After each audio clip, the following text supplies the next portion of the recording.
start with the quiz. And Beth has the first one on her phone. If you could just call that up, and so that if you could remember, but for some reason I didn't bring that on my phone too. I have them all on my phone. Okay, so if you have one, but to pique your memory, remember landscape. No, I'm starting with the quiz. Everyone said, thank you. Everyone said, and including me, thank you. Will it stay here? Okay, these are the first two. This top one is Gauguin. Oh, it is? Ha! Who would have known? Anybody who got that is. That amazes me. It does amaze me. I mean, I did go through. I thought Barbizon. And I had all sorts of little things in my head. Courbet. Who else did I have? Anyway, not at all. I mean, I was sort of, because that's the same. It's about the same period, but it's Gauguin and very influenced by the Barbizon painters. The second one is Dürer, and it's not the one that I love and have shown. No, it's cowslips. It was primroses. Are cows, what are I don't know. cowslips? Maybe they are primroses. But it looks like a primrose. Yeah, it does to me too. Anyway, it's beautiful. It's a very small painting. Then, I don't know what the next one was. That is the one that Thomas Hartman. Yes, Thomas Hartman. And, look at those Provence colors too. I thought of many of you. This was Cézanne, and probably some of you would have gotten that. Wolf Kahn. There's some more Wolf Kahn over there. And this one, if you get this, good for you. Somebody said, who said they thought it was a photograph? Is this the one with the tree with the suntan? Yes. That's Deborah Ellis. It's not Deborah Ellis, though. This is her mock-up. No, it's, you may not know him. Burton Silverman. He's a painter. He's a portrait painter, really. I wanted to do this remembered landscape thing. And there are a lot of examples over here. Some of those were demos. There are photos here, many from Sue. Thank you very much, Sue. And there are sky photos over there on the other table. And if you can use whatever you want, including nothing. You can use your head, your own photographs, or a little bit of a combination is what I would do or have done of both, where you spin off of, either think about something you, I thought about all of you who went to Great Falls, some of you anyway. This is Great Falls photograph. So I did a kind of remembered one from this. This is not a remembered one, but anyway, there are a lot of sources for you to pick from, including if you brought something of your own, or including just sitting and saying, as I went to the beach, as Connie said, my memories, I know this place, it's a very, it's important to me, and then you start working it up and trying to get, so you're just playing with that surface and having fun, putting down a sky, dropping some water and seeing, wow, what's going on here?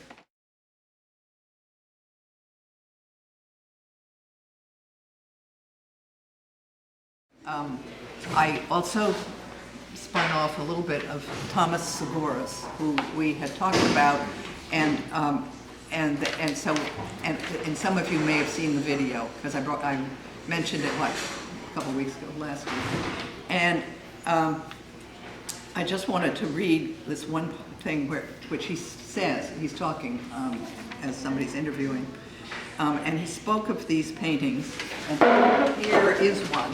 This is a Thomas Segura's, and I kept some of these in my head, believe it or not. These are my remembered forms of Skoros. And he says, he spoke of these paintings as not being photographic or realistic, but a recognition of the rectangle and a summation of the language of painting. Big, little, cool, warm, rough, smooth. And this was his way of going into that language and exploring shape and color and atmosphere. And then he says, these are not based on acute observation, but on remembered landscape. And so that's where I took the words. And I feel that even though you may be, by preference and everything else, painting from a site, plein air, playing with this in the quiet of this studio or wherever you do it can benefit the way you do it, because it's another way of your characterizing what you see or want to see, to saying, like, it's all about this wonderful, suffused, post-rain set atmosphere here, or this is David Dewey. And almost everything in this kind of remembered landscape sets out and off of the sky. The atmosphere of the sky, I mean, even here, the sky and the sun coming through the tree, that sets the keynote. And so you grab onto something, whatever it is that gives you a hook to get going and into that piece. I am going to, I think I will wet my, this is, what's it called? Arch's hot press from one of these tablets. And another point of this whole playing, if you choose to do this playing, is to think about the surfaces. Almost everything I've done is on a different thing. Fabriano, cold press, hot press. So think about your, whatever you're using, the paper. This is a good day just to feel out brushes, paper, water.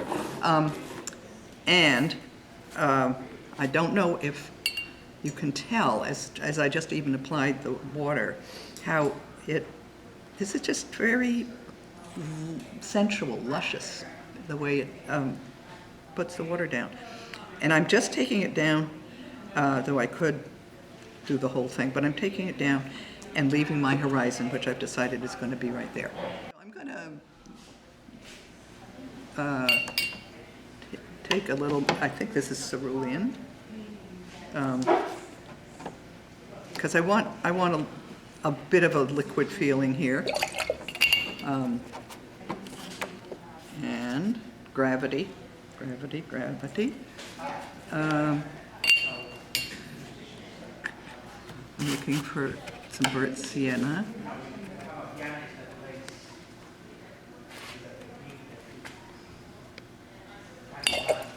And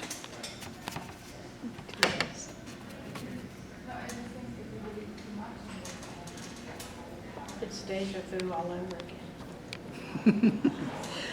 so I'm going to just let it play by itself a little here, so that I get my next inspiration from here, not from something that's totally in my head.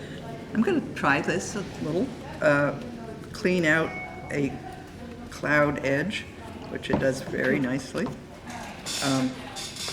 This may be too subtle a sky, but that's fine. And clean out, though I might now take my favorite cleaner outer, picker-upper, and get another edge. So the less I do, except for sort of adding in and the less I do, the more organic it will stay.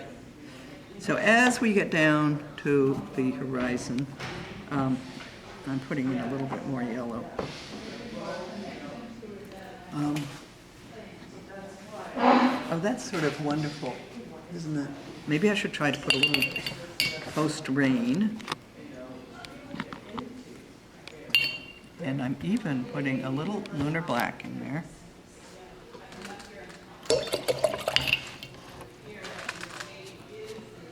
And letting it just go wherever it wants.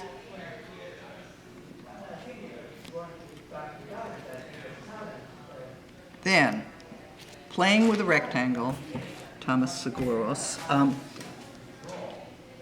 I have not wet the bottom here, so I can work on this part of the bottom of it and then come back to put in a little horizon line as I see this drawing. So I'm going to put oh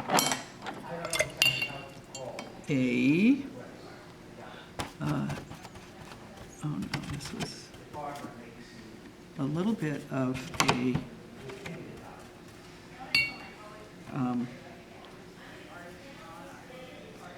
I don't know, fields, whatever. And then just start, at a certain point, you know, the more you get rid of your source, the more you're going to watch what's happening and how it develops. And this may be the part where people hate it. Certain people who will remain nameless say, I hate working out of my head, or I cannot work out of my head. I maintain you can. So think about it.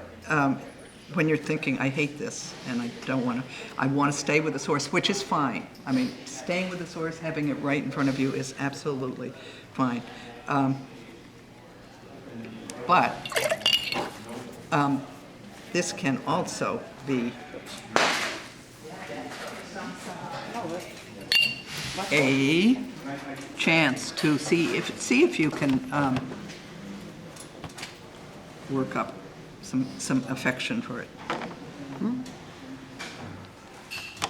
This is a little bit of one I love, Caroline Green and Carbazole Violet.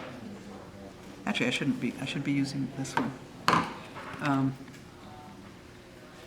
which makes a wonderful dark. Back to Thomas Seguros' words, cool, warm, rough, smooth, big, little, dark, light.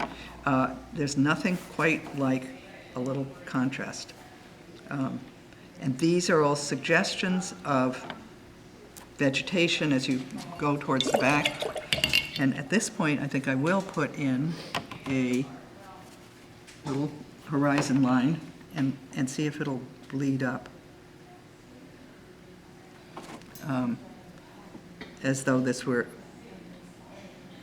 a distant or middle ground.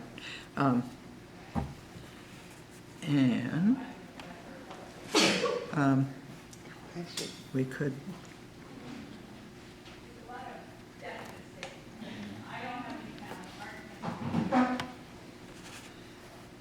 all the time. The other thing that's either fun or frustrating or instructive, all of these, is all the time you have to be watching the drawing to see, do I want just suggestive blobby like this or this or this, or do I want, very, defined things? Here, a lot of this is just very, what's the word, something. See, now great. This was too wet, as I did not observe, but I just love that. It can simulate maybe it's just going to be a sort of sky thing, or it may be working itself towards some tree forms on some land back here.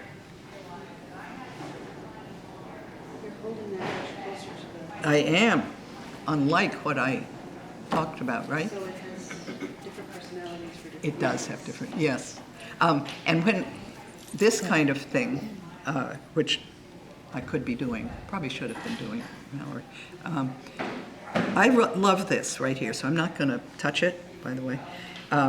And I think when I was doing that, I was doing a little bit more of this rather than here. And I guess, you know, when I get to here, I might want to have the control that you get.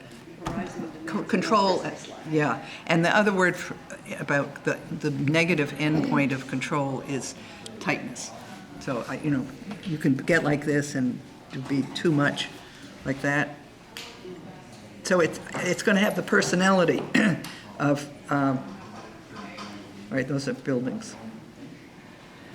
And now I think it needs a wonderful, bright, transparent Pyrrole orange. If there's anybody who hasn't used or had transparent Pyrrole orange, it's a wonderful color. Daniel Smith. It's basically a burnt sienna orange thing, but it's particularly lively and wonderful. So another little bit of a